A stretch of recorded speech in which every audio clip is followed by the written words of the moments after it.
우리는 매일 식사할 때마다 그릇을 사용합니다. 서양 요리는 주로 넓은 접시에 차려놓지만 우리나라를 포함한 동양 요리는 국이나 탕이 많아서 움푹 파인 대접 형태의 그릇을 사용합니다. 어떤 그릇은 매일 반복해서 사용하지만 어떤 그릇은 찬장 속에 진열만 되어 있을 뿐 지금까지 한 번도 사용한 적도 없고 또 언제 사용할지 기약도 없는 것도 많이 있습니다. 우리는 종종 사람을 그릇에 비유하기도 합니다. 그 사람은 그릇이 크다거나 혹은 그릇이 작다고 말하기도 하고 그럴 만한 그릇이 못 된다 이렇게 말하기도 합니다. 눈으로 볼 수 있는 그릇이야 크다 작다 말할 수 있겠지만 어떻게 사람을 그릇처럼 크다 작다 말하는 걸까요? 아마도 그 사람의 마음 씀씀이를 보고서 그렇게 말하는 게 아닐까 생각해 봅니다. 노자의 도덕경 제41장에는 이런 말이 나온다고 합니다. 대방무우, 대기만송, 대음희성, 대상무형. 어떤 의미인지 하나하나 풀어서 설명을 드리겠습니다. 대방무우, 이 대방이라고 하는 말은 커다란 사각형을 가리킵니다. 도량이 아주 넓은 사람을 의미하기도 합니다. 아주 커다란 사각형에는 모서리가 없다라는 뜻인데 도량이 아주 넓은 사람은 포용력이 뛰어나기 때문에 사람에게 상처를 주거나 찌르지 않는다라는 의미입니다. 대음희성, 큰 소리는 오히려 듣기 어렵다라는 뜻입니다. 참으로 깊은 울림을 주는 그런 소리는 요란하지 않다는 의미입니다. 대상무형, 큰 형상은 모양이 없다라는 뜻입니다. 형상이 너무 크면 우리가 눈으로 형상을 확인할 수가 없다는 뜻입니다. 대기만성, 아주 큰 그릇은 하루아침에 뚝딱 만들어지는 게 아니라 오랜 시간에 걸쳐서 천천히 만들어진다는 뜻입니다. 이 대기만성에 대한 이런 이야기가 전해진다고 합니다. 중국 삼국시대 우리나라에 최염이라고 하는 장군이 있었는데 풍채도 당당했고 식견도 넓었기 때문에 주변 사람들로부터 존경을 한 몸에 받았다고 합니다. 반면에 이 최염의 사촌 동생인 최림은 정반대였다고 합니다. 어렸을 때부터 사람들 눈에 띄지도 않았고 말재주도 없었다는 겁니다. 집안 어른들은 이 최림, 사촌 동생 최림을 만날 때마다 야, 넌 형하고 왜 이렇게 다르냐? 라면서 아주 대놓고 무시를 했다고 합니다. 그러나 최염은 그러지 않았다고 합니다. 그는 동생을 볼 때마다 이렇게 말했다는 겁니다. 큰 종이나 큰 솥은 하루 만에 뚝딱 만들어지는 법이 없다. 너는 반드시 대기만성할 인물이다. 그러니 절대로 조급해하지 말거라. 세월이 흘렀습니다. 최림은 우리나라 황제를 보좌하는 높은 자리에까지 올라갈 수가 있었는데 어린 시절 그를 업신여겼던 친척들은 입을 다물 수가 없었다고 합니다. 이런 이야기를 들으면서 사람을 그릇에 비유하는 말들이 생겨나지 않았을까 생각해 봅니다. 오늘 본문의 말씀은 그릇에 관한 내용입니다. 저와 함께 본문의 말씀을 연구하면서 우리를 향한 하나님의 음성에 귀를 기울여 보시기 바랍니다. 자, 우리 오늘 본문 디모데후서 2장 20절로 21절 말씀 화면을 보면서 한번 같이 읽겠습니다. 시작. 큰 집에는 금그릇과 은그릇뿐 아니라 나무그릇과 질그릇도 있어 귀하게 쓰는 것도 있고 천하게 쓰는 것도 있나니 그러므로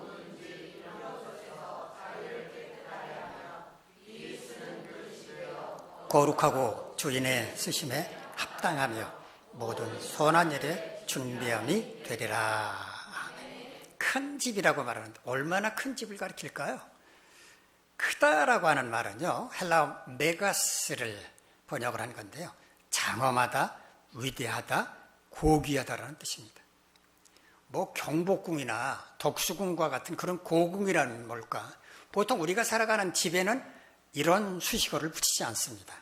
그러므로 오늘 본문에서 말하는 메가스, 큰 집이란 천국이나 혹은 교회 공동체를 의미한다고 봐야 합니다.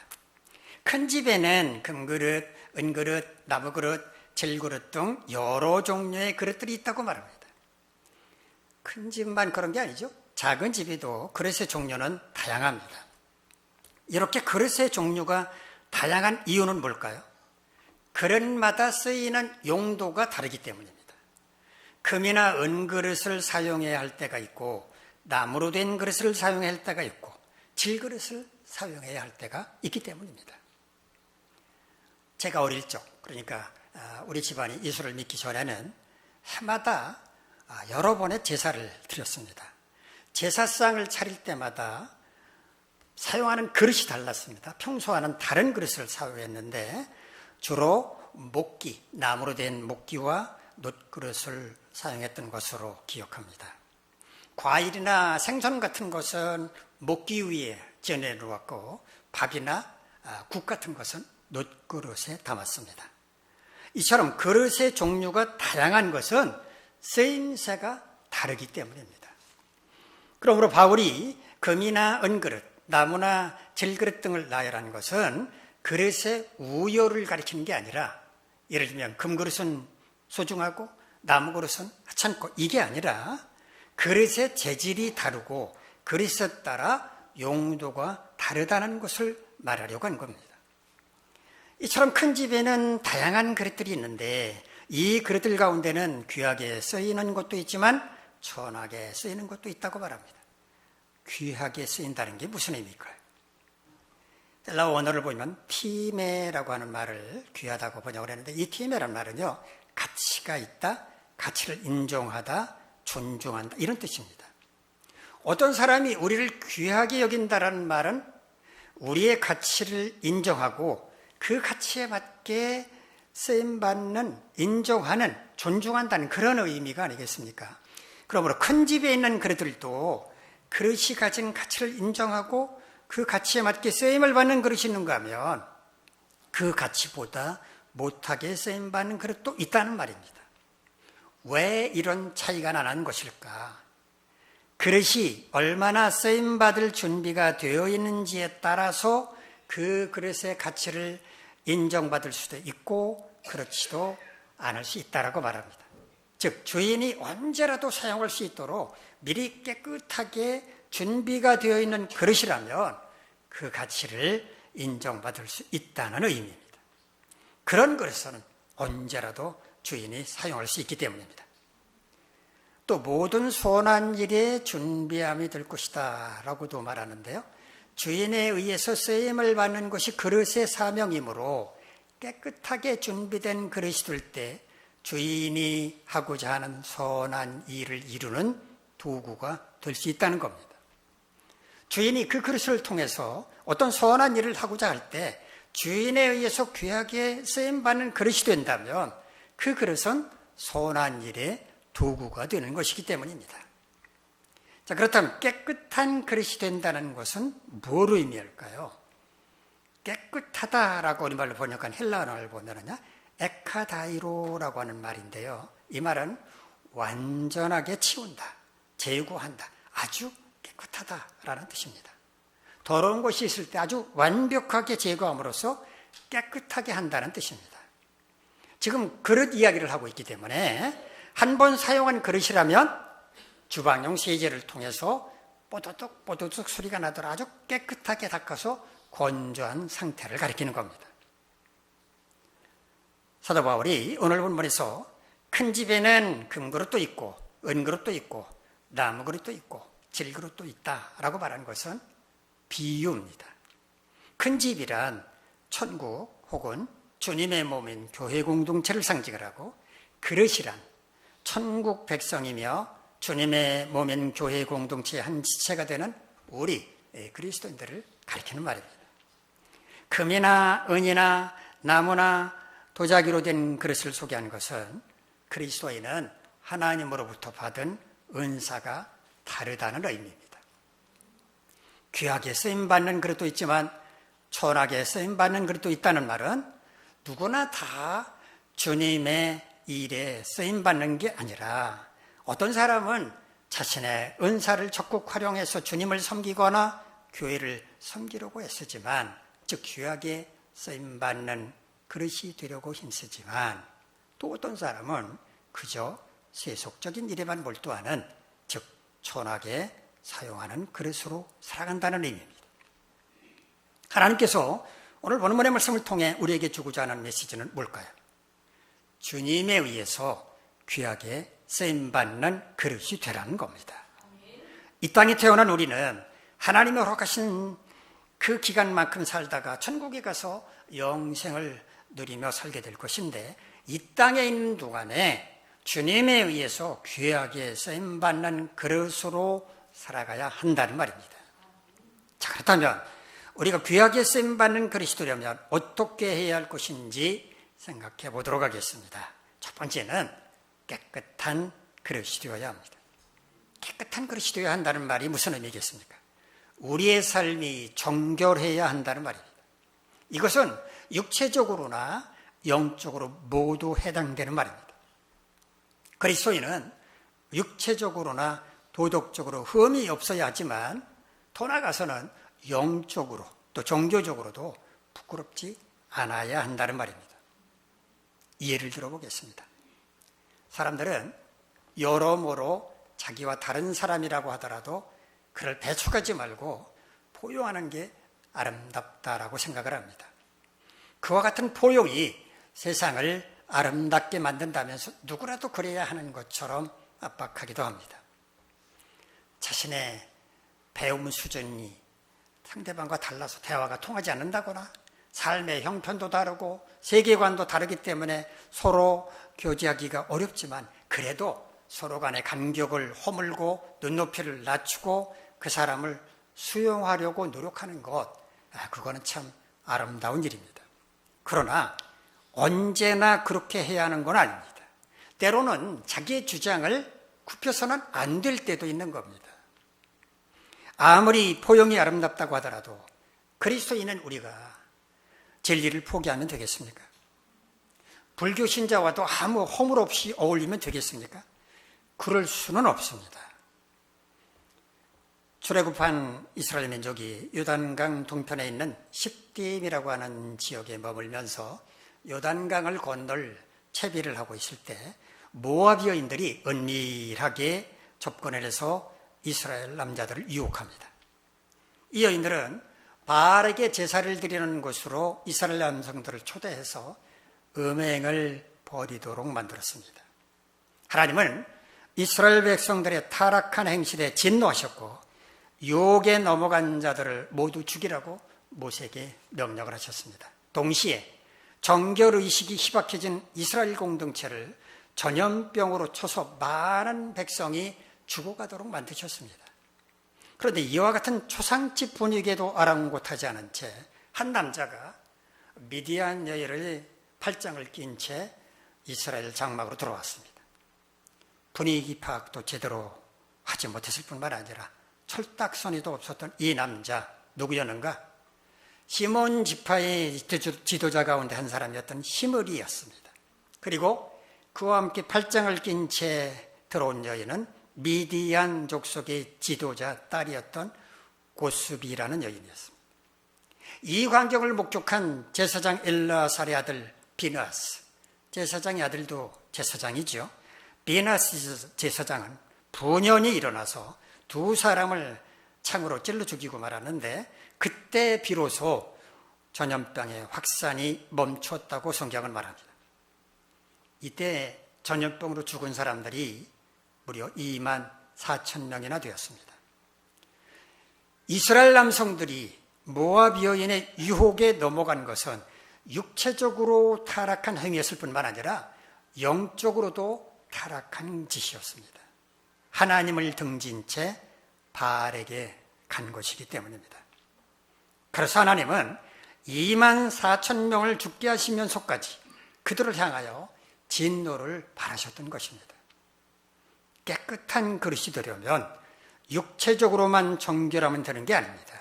영적으로도 정결해야 합니다. 하나님 앞에서 한 점 부끄러움이 없어야 하는 겁니다. 두 번째, 귀하게 쓰임 받으려면 주님의 마음에 맞는 그릇이 되어야 합니다. 요즘 여러분 가정에서 식사할 때마다 사용하고 있는 그릇을 한번 생각해 보시기 바랍니다. 식탁에 올라가는 그릇이 매일 바뀝니까? 혹시 요일을 정해놓고 이날은 이런 그릇, 저날은 저런 그릇 사용하는 가정이 있습니까? 아마 대부분은 매일 같은 그릇을 사용할 것입니다. 왜 그럴까요? 그 그릇이 편하고 익숙하기 때문입니다. 여러분의 집 찬장에는 분명 여러 가지 그릇들이 진열되어 있겠지만 매일 반복해서 사용하고 있는 그 그릇이 가장 마음에 들기 때문에 그 그릇만 식탁에 올라오는 것입니다. 주님도 마찬가지입니다. 주님의 마음에 맞는 그릇을 사용하십니다. 그렇다면 주님의 마음에 맞는 그릇은 어떤 그릇일까요? 즉 주님은 어떤 사람을 좋아하실까요? 첫 번째, 순종적인 그릇, 순종적인 사람입니다. 무슨 일 좀 시키려고 하면 이런저런 조건이나 내걸고 그걸 꼭 지금 해야 합니까? 왜 굳이 그 일을 저에게 시키는 겁니까? 이렇게 구시렁거리는 사람을 누가 좋아하겠습니까? 일 좀 해줄 수 있겠느냐고 부탁을 하면 환한 얼굴로 알겠습니다. 열심히 한번 해보겠습니다. 이렇게 대답할 수 있는 사람이라면 누구에게든 환영을 받을 것입니다. 주님도 이런 순종적인 그릇, 순종적인 사람을 좋아하십니다. 두 번째, 겸손한 그릇, 겸손한 사람입니다. 남다른 은사를 좀 가지고 있다면서 고들먹거린다거나 이 일은 손톱만큼 하고서 생색은 엄청나게 내는 사람이 있다면 아마 여러분은 그런 사람을 좋아하기 어려울 것입니다. 주님도 마찬가지입니다. 교만한 사람, 다른 사람을 무시하는 사람, 자기밖에 모르는 아나무인인 사람을 싫어하십니다.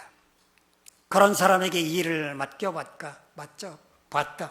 자기 얼굴만 드러내려고 힘쓴다는 걸 주님도 아시기 때문에 아예 그런 사람에게 일을 맡기지 않으십니다.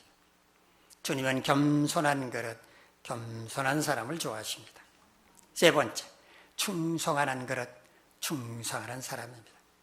남달리 특별한 재능을 갖고 있지는 않지만 자신이 맡은 일에는 몸이 부서질 만큼 최선을 다하는 사람, 그런 사람을 주님은 좋아하십니다.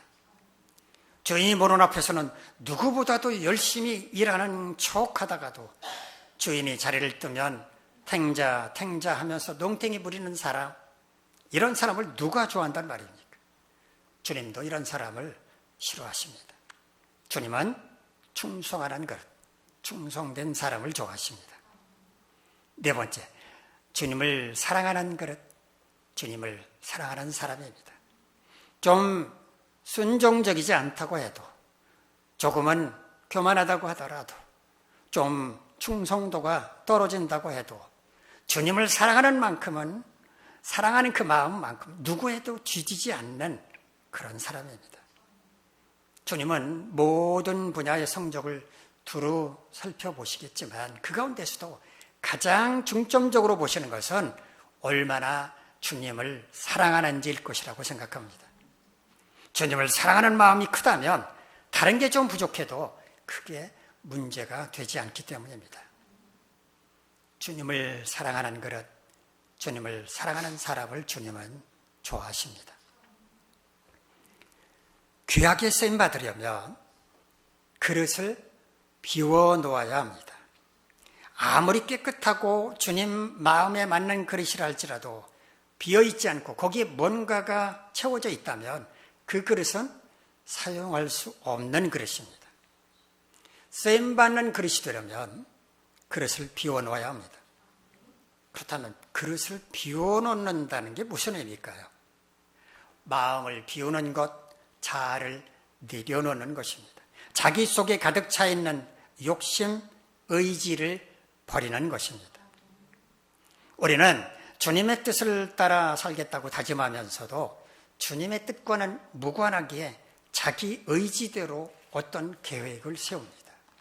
그리고 그 계획이 이루어지게 해달라고 열심히 기도합니다. 열심히 기도하는 게 뭐가 잘못이냐고요? 출발이 잘못되었기 때문에 기도도 잘못된 것입니다. 자기 의지대로 계획을 세웠으니 그건 주님의 뜻이 아니죠. 그리고 그 계획이 이루어지게 해달라고 열심히 기도한다면 자기 뜻이 이루어지게 해달라고 기도하는 것인데 그게 어떻게 잘못이 아니겠습니까? 왜 이런 잘못을 범하게 되는 줄 아십니까? 자신을 비우지 않았기 때문입니다. 자기 속에 여전히 자아가 자리 잡고 있기 때문입니다. 로마서 9장 20절로 21절에서 사도 바울은 이렇게 말합니다. 이 사람아, 네가 누구이기에 감히 하나님께 반말하느냐? 지음을 받은 물건이 지은 자에게 어찌 나를 이같이 만들었냐 말하겠느냐?